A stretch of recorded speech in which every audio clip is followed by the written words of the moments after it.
Oferecimento MDC4 Publicidade e Quality Logística.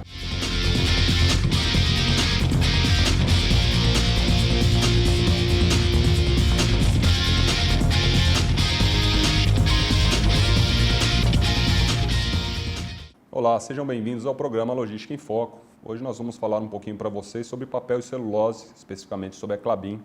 Nós estamos aqui com o Hugo Fernandes, que é gerente de logística corporativo, gerente corporativo de logística da Klabin. Hugo, seja bem-vindo, obrigado por ter aceito o nosso convite. Obrigado a vocês pelo convite. E primeiro se apresente, Hugo, fala um pouquinho aí do seu histórico e um pouquinho do que você está fazendo hoje para os nossos telespectadores. Legal. Bom, sou engenheiro civil de formação, fui fazer engenharia civil porque meu pai é engenheiro e quis seguir um pouco a carreira dele, mas acabei indo para a logística que é natural, naturalmente. Que é natural, né? Tem um pouco a ver, pouca gente sabe, mas tem muito de logística dentro da própria engenharia civil. Depois disso fui me especializar em logística, fiz 2 cursos aí, USP e Unicamp, sempre voltados para logística. Logística sempre fazia a gente mudar muito, fui para lá no Ceará, depois me especializei em gestão de projetos lá, isso também me ajudou bastante. O sonho não era morar na praia, foi coincidência. Era bom morar na praia, mas trabalhar também lá no Nordeste é muito bom. Algum motivo específico você tem entrado em logística, na área de logística? Cara, quando eu comecei a trabalhar na área de compras. Tá. E eu olhava para a área de logística e tinha um interesse em trabalhar em logística. Eu comecei a me apaixonar por logística ali, dei um jeito de começar a comprar para logística. Então eu comprava transporte, comprava empilhadeira, trabalhava na época em empresa de bebidas. E aí eu falei, eu quero trabalhar nessa área. E tentei de todo jeito. Eu quero trabalhar bastante, né? Eu quero ralar bastante, eu quero sofrer um pouco, E acabei indo para logística, Acho que um sonho que aconteceu ali no momento, não imaginava trabalhar em logística, nem fazia ideia que era logística na época, Somos dois, viu? Minha história é parecida, eu também não tinha ideia do que era. E me falaram, é o armazém, é transporte. Eu falei, tudo bem. É fácil. Isso há 20 anos atrás, né? E trabalhei um pouco em bebidas, mercado de bebidas, alguns anos. Que é bem intenso, né? Foi uma grande escola, porque é varejo, é muito pesado, acontece muito de noite, carregar os caminhões à noite, entregar de dia, 60, 70 entregas num caminhão. Sazonalidades, né? Sazonalidade absurda, Então você sai de 10 caminhões num dia para 100 caminhões no outro dia, é algo que realmente assusta, mas ensina muito. Depois fui trabalhar em consultoria. Fui para a consultoria, prestar serviço, tentar mostrar um pouco desse conhecimento que adquiri na área de varejo. Também foi legal. Depois, petróleo, algo tudo bem similar, completamente diferente. Transportar plataforma de petróleo, abastecer as plataformas de petróleo em terra, não em mar, de insumos, de alimentos, de água, trazer de lá dejetos, trazer todo o transporte de pessoal e o próprio transporte das plataformas. Legal. E, enfim, Klabin. Madeira, floresta. Fácil também, né? Bem fácil também. Uma coisa, uma dúvida, Hugo, assim, que a Klabin ela tem fábricas em várias regiões do Brasil e normalmente são regiões, tem regiões bem distantes dos centros, Algum motivo específico? A gente sabe que tem as fazendas, mas a Klabin está bem distribuída aí pelo Brasil, Sim. Para entender isso, eu preciso entender um pouquinho de Klabin, O que é a Klabin? A Klabin hoje é a maior produtora e exportadora de papel do Brasil. E nos mercados em que ela atua, ela é líder. Então, mercado de papel ondulado, mercado de sacos industriais, mercado de papel para embalagens, papel cartão. Só que os produtos, eles têm características muito diferentes. Então, como você falou, a própria floresta, as fábricas de papel, elas têm que estar próximas à floresta. Sim. Cada caminhão que sai de papel, você precisa entrar com 4 ou 5 de madeira. Então, as fábricas de papel, a gente localiza ela próximo às florestas, estão mais localizadas no sul do país, que é uma produtividade maior que a gente tem lá nas florestas, porque a gente privilegia o raio de atuação. Eu trago as fábricas para dentro das florestas, tenho um raio curto e dou bastante produtividade. Já o papel ondulado, por exemplo, é um produto de peso muito baixo, uma ocupação do caminhão é muito ruim. Volumetria, É volumetria, é transportar quase que isopor. Então, se você precisa transcorrer longas distâncias com esse produto, você perde muito valor na logística, Custa muito caro. Então, a gente localiza essas fábricas um pouco mais espalhado, mais próximas aos centros consumidores. Então a Klabin estar espalhada hoje tem mais relação até com logística do que com a própria fabricação. Fazendo uma brincadeira, né? O papel ondulado é transportar ar, né? Exatamente. Nós tivemos aí há pouco tempo uma discussão com relação a isso, né? Isso, Mas é exatamente isso, é transportar ar. E uma coisa interessante, falando de florestas, eu cheguei a conhecer algumas empresas de papel e celulose que, quando a gente fala de floresta, infraestrutura é um problema, né? Porque você está entrando com caminhões, aquilo que você falou, você está tirando ali 5 caminhões de madeira e transformando em um caminhão de matéria acabada, de matéria-prima para material acabado. Então, com certeza, estradas de chão e muitos outros problemas. E o Brasil, a gente sabe que nós temos um problema de infraestrutura muito grande. Nós estamos atrasados aí mais de 20 anos, né? Principalmente para as grandes potências, com relação à infraestrutura logística. Como é que vocês fazem aí para driblar, mesmo principalmente estando bem distante, né? Em alguns locais bem distantes, a gente sabe que rodovias é um problema no Brasil. Como é que vocês driblam aí esses problemas de infraestrutura? Primeiro que você chamou a atenção, né? A infraestrutura florestal é algo uma coisa completamente à parte, né? Assim, Vocês têm que trabalhar, inclusive, na manutenção, né? Das estradas e tem todo um trabalho. A Klabin tem hoje mais de 4.000 quilômetros de estradas próprias dentro das fazendas em que a manutenção é nossa.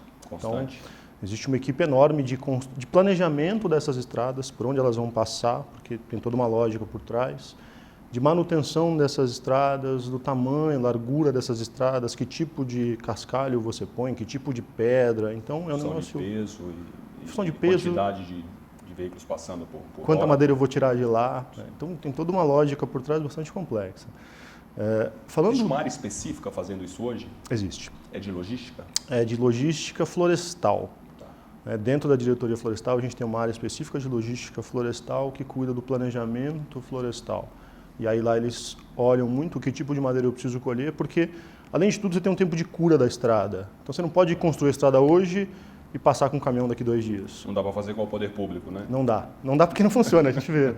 E aí a estrada você tem que construir ela, sei lá, meses antes, para que ela tenha uma cura adequada, para que seque, para que você possa passar. Então é um planejamento a longo prazo. Falando na saída, né, na expedição da mercadoria, a gente hoje primeiro busca usar os modais mais adequados, né? Então, quando a gente vai para longas distâncias, por exemplo, praticamente 100% do que é possível a gente manda de cabotagem, grande parte para o Nordeste e Norte do Brasil. E a gente trabalha muito com flexibilidade, porque o problema da infraestrutura ruim é que te causa muita instabilidade nos processos. Né? Então, a gente hoje tem muitas coisas, muitas operações já adequadas para dar flexibilidade no atendimento ao cliente. Ou seja, eu posso, por exemplo, estufar os contêineres que eu vou exportar na fábrica ou posso estufar no porto. Eu posso tomar essa decisão rápido de acordo com o que está acontecendo no momento. Se eu tenho um problema, uma queda de barreira, uma chuva muito forte, um alagamento, alguma coisa assim, que eu tenho problema de estradas. Eu posso usar o modal rodoviário ou ferroviário para ir para alguns locais, né? A gente hoje tem ferrovia dentro das 2 principais fábricas da Klabin. Tem vagões. De cabotagem, até uma própria greve de porto, né? Um problema com esse, com certeza vocês já devem ter passado por alguns problemas assim. Já passamos. E aí vem a flexibilidade exatamente dos modais, né? Tem um problema no porto, desvia isso para caminhão. Tem um problema de greve, desvia isso para o porto. Tem um problema na ferrovia, cai uma barreira de ferrovia, desvia isso para um caminhão. Então, acho que a flexibilidade que a gente tem hoje, né, nos permite enfrentar com um pouco mais de facilidade esse problema de infraestrutura. Eu acho que é o sonho de consumo de qualquer, não de qualquer empresa, mas de qualquer país, né? Porque o grande problema que nós temos hoje é a falta de multimodalidade. Né? E você falou de cabotagem, vocês conseguem escoar todos os produtos de vocês, o volume que vocês precisam de cabotagem, ou você teria mais volume para escoar através de cabotagem? Porque a gente sabe também que tem uma limitação, né? Tem a limitação de porto, limitação desse modal, não só esse modal, né? Se a gente fala hidroviário também, ferroviário principalmente, né? Então vocês têm um limite hoje? Da nossa matriz hoje, 3% é cabotável, né? Vamos dizer assim, é possível mandar via cabotagem. E a gente faz praticamente tudo. Então, são poucas cargas, uma carga urgente que um cliente pede alguma coisa que a gente acaba colocando num caminhão para atender. Mas a gente privilegia muito a cabotagem e usa muito este modal. É que na matriz nossa, 3% ainda é pouco. A gente conversando, né, você contou para a gente que a Klabin está fazendo, né, está construindo uma das maiores fábricas de celulose do mundo, né? Queria que você falasse um pouquinho sobre esse projeto, né, o que ele representa para a Klabin e o que ele representa em números também, que são números bem grandes, né? Hoje, né, depois de alguns anos aí da obra, a fábrica já começou as suas operações, a gente fala com mais tranquilidade, né? Mas os últimos anos foram de muito trabalho. É o chamado Projeto Puma, tá? A Klabin construiu uma enorme fábrica de celulose no Brasil, diferente das que existem hoje aqui, porque a Klabin vai ser a única no Brasil a produzir a celulose de fibra curta, a celulose de fibra longa e a celulose de fluff de fibra longa, tá? Isso provém do pinus que a gente tem muito hoje plantado. É uma fábrica grande que por si só quase dobra o tamanho da Klabin. Então, quando ela chega e entra em operação, que entrou agora no mês de março de 2016, o impacto na operação é muito grande, né? A gente se preparou muito para isso, mas mesmo assim é muito grande. Hoje são aproximadamente 1.200 caminhões por dia entrando nas fábricas com insumos, 500 caminhões saindo hoje para atender clientes, mas toda a expedição ferroviária, a gente tem hoje instalado uma capacidade de quase 1 milhão de toneladas por ano de escoamento ferroviário e mais alguma coisa próxima a 3.000 containers por mês. Então, os números são, mais ou menos, né? São agressivos. E ele está instalada no Paraná? Ela está no Paraná, em Ortigueira, muito próxima a uma outra grande fábrica que a gente tem de papel em Telêmaco Borba. Algum motivo específico de escolher essa região? Sim. Naquela região do Paraná, a gente tem os maiores maciços florestais da Klabin. E como a gente comentou, o importante nesse tipo de fábrica é você reduzir o seu raio de entrada de matéria-prima, da madeira principalmente.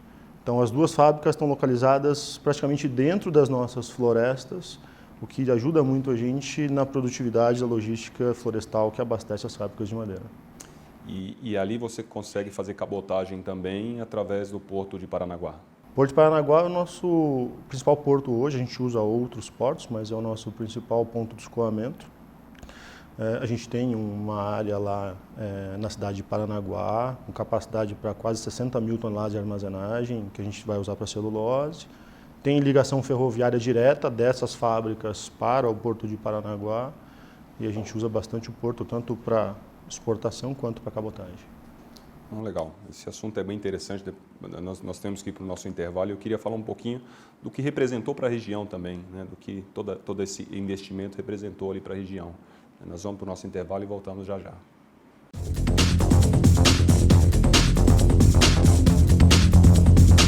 Não perca esta grande oportunidade de gerar negócios. Confira os maiores eventos que serão realizados em 2016 pela Adelson Eventos.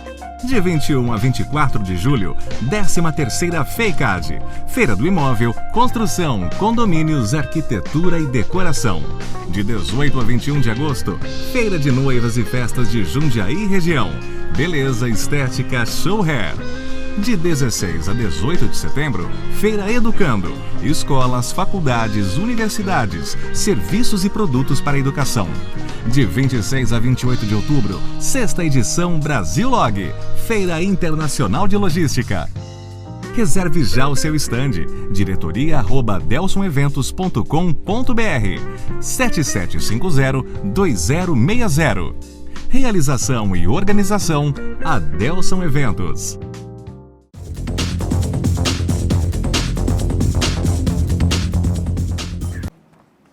Estamos de volta. Hugo, fala um pouquinho para a gente do que representou esse investimento da Klabin ali na região. A gente sabe que acontece muito isso com montadoras, né? As montadoras, quando montam suas fábricas em algumas regiões, dependendo da região, ele traz um investimento muito grande, né? E melhora a qualidade de vida, melhora a região como um todo. O que aconteceu ali com a região até agora nesse investimento de vocês? Legal. Bom, primeiro, a primeira fábrica que a gente tem lá, Telêmaco Borba, ela foi uma cidade criada em decorrência da fábrica. A cidade nasceu depois que a fábrica já estava instalada lá há algumas décadas atrás. Então, o desenvolvimento daquela região começou praticamente com a fábrica da Klabin que foi para lá. A escolha de Ortigueira passou por uma série de análises, né, dentro da Klabin, junto com os órgãos que governam lá. O impacto é grande porque é uma região de baixa renda, mas tem o desenvolvimento IDH. É uma região de baixo IDH, então é uma região pobre com poucas indústrias, quase nenhuma indústria, pouco desenvolvimento. E aí você coloca lá um investimento de mais de 8 bilhões de reais, que vai empregar mais de 1.500 pessoas, que chegou a empregar mais de 14 mil pessoas durante os 2 anos de obra. A gente vê mudanças bem significativas para a região, né? A Klabin investiu muito em infraestrutura da região também, o que ajuda muito a população. Então, reformou algumas estradas, pavimentou outras estradas, construiu ponte, construiu linha férrea. Tudo isso ajuda muito a região ali no seu desenvolvimento. Isso automaticamente vem educação, vem saúde, vem segurança e muito mais. Desenvolvimento das pessoas, cursos de capacitação que a Klabin está junto com os órgãos regionais, de capacitar motoristas, operadores de empilhadeira. E em nenhum momento a gente está capacitando para a Klabin. A Klabin ajuda, apoia e capacita para o mercado. E aí depois a gente vai no mercado buscar, ou seja, as empresas da região se beneficiam desses profissionais que a gente acaba capacitando. Você falou uma coisa que é muito interessante no Brasil e é escasso no Brasil sobre multimodalidade, né? Então, aquilo que nós falamos, o sonho da infraestrutura do Brasil, porque a gente sabe que a gente devia chegar com a mercadoria no porto você abasteceria um trem, no trem você levaria a mercadoria para fora dos grandes centros e aí sim os caminhões entrariam para abastecer os grandes centros, né? E não fazer viagens de 3 mil, 4 mil, 5, 6 mil quilômetros, né? E vocês hoje usam já vários modais. Eu queria que você falasse um pouquinho desses modais que você utiliza hoje. Você está em todos os modais hoje, inclusive o hidroviário?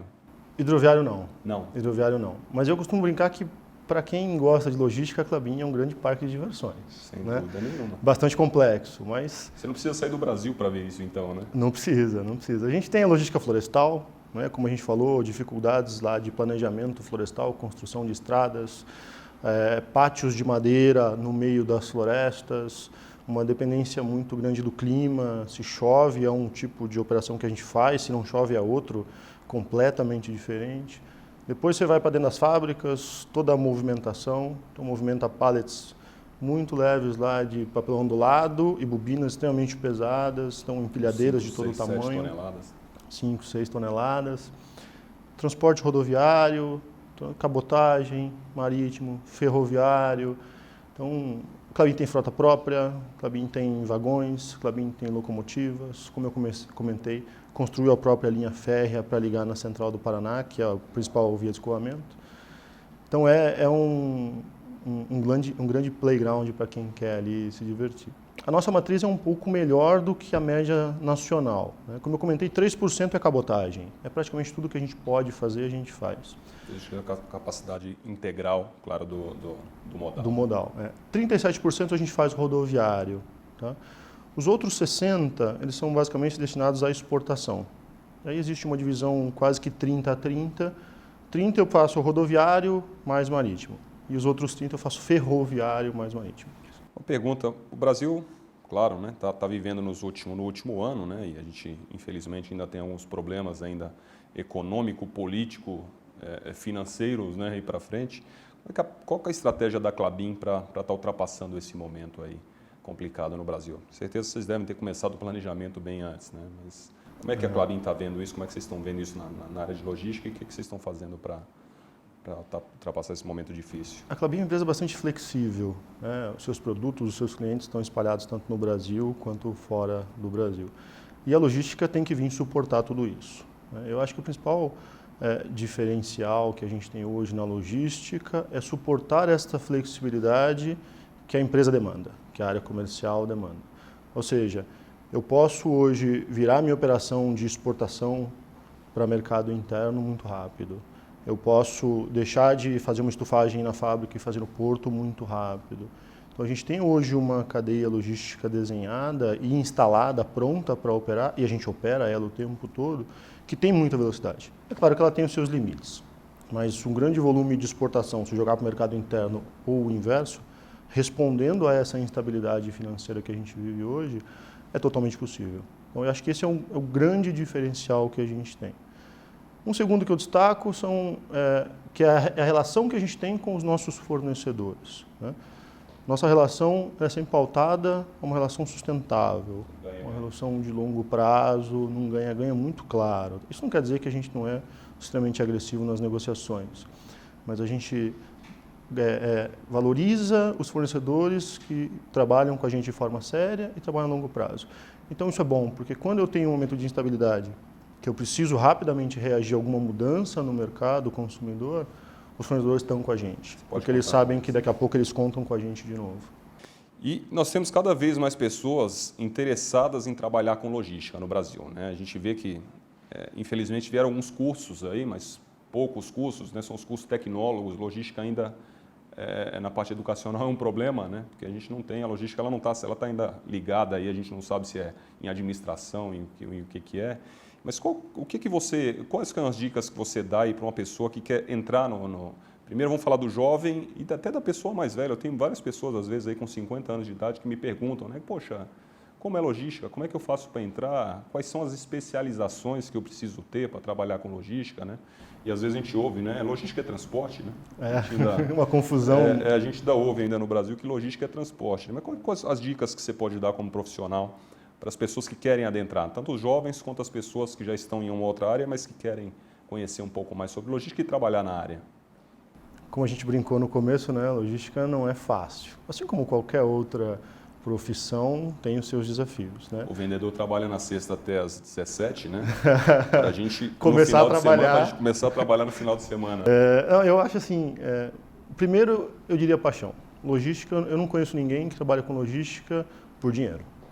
Não é a carreira para isso. Assim. Porque o investimento não vale, né? Não vale a quantidade de trabalho. A quantidade de horas que você vai colocar, a quantidade de estresse que você carrega, não vale a pena. Então, ou você conhece pessoas apaixonadas pelo que estão fazendo ali, por trabalhar na logística, ou que estão de passagem. Você vê que a pessoa não vai se adaptar. Então, conhecer a logística primeiro, vai numa empresa, vai num operador logístico, vai numa indústria, vai entender o que é logística primeiro, para você ver se você se apaixona por isso ou não. Né? Você se apaixona, se você cria ódio, né? Cria ódio e nunca mais ouvi falar, né? E só vai xingar o caminhoneiro na estrada depois, né? Porque logística é, como você falou, é só o caminhão na estrada. Sim, sim. Segundo, eu acho que preparação. Você comentou dos cursos, já fui professor de logística, já dei aula em alguns cursos de logística, mas eu acho que ainda existe uma distância grande entre o que é ensinado dentro de uma sala de aula e o que é a realidade, né? Eu acho que, e quando eu falo preparação, eu não falo preparação técnica na sala de aula, eu falo preparação na vida, preparação numa empresa, entender um pouquinho o que acontece na empresa, quais são as áreas de logística. Tá? Se preparar bem para subir de cargo, para você assumir responsabilidades maiores. E a quantidade de atividades em logística é muito grande. A gente brincou de transportes, né? Mas se a gente for enumerar aqui a quantidade de atividades específicas na área de logística e supply chain, na cadeia como um todo, a gente pode escrever 2 ou 3 ou 4 folhas aqui tranquilamente. Transporte, né? É uma das mais simples. Sem dúvida nenhuma. Coloca em cima do caminhão, é uma das mais simples. E para fechar, eu diria que, como você falou dos jovens, né? Eu vejo hoje muitos jovens sem paciência do que estão fazendo. Eles entram na empresa, depois de 1 ano eles já querem ser o coordenador, de 2 anos é o gerente, e se não são gerentes, eles já estão decepcionados com a empresa. Ou seja, não dão tempo de construir algo sólido para depois se desenvolver. Então, eu diria que paciência também para esses jovens é importante, porque se você construir algo sólido no começo da sua carreira, você vai estar muito melhor sustentado no futuro. Não, legal, Hugo. Infelizmente, nosso tempo é curto, mas já queria te fazer um convite para que você volte uma próxima vez para a gente falar um pouquinho mais, né, desse assunto interessantíssimo e falar um pouco mais da Klabin também. Nesse parque de diversões, ele é bem interessante mesmo para a gente. E quem sabe a gente até não poder aí montar uma equipe e levar aí um pessoal para conhecer um pouquinho mais lá, fazer uma visita técnica, né? Fica à vontade, a Klabin está de portas abertas. Se quiser fechar um grupo e ir lá, estamos à disposição. Tá joia, muito obrigado. Obrigado. Estamos finalizando mais um programa Logística em Foco. Lembramos a todos vocês que nosso programa inédito vai ao ar todas as quartas-feiras às 22 horas. E se você perdeu algum dos nossos programas, você pode checar na nossa página no YouTube, que é Programa Logística em Foco. Muito obrigado e até a próxima.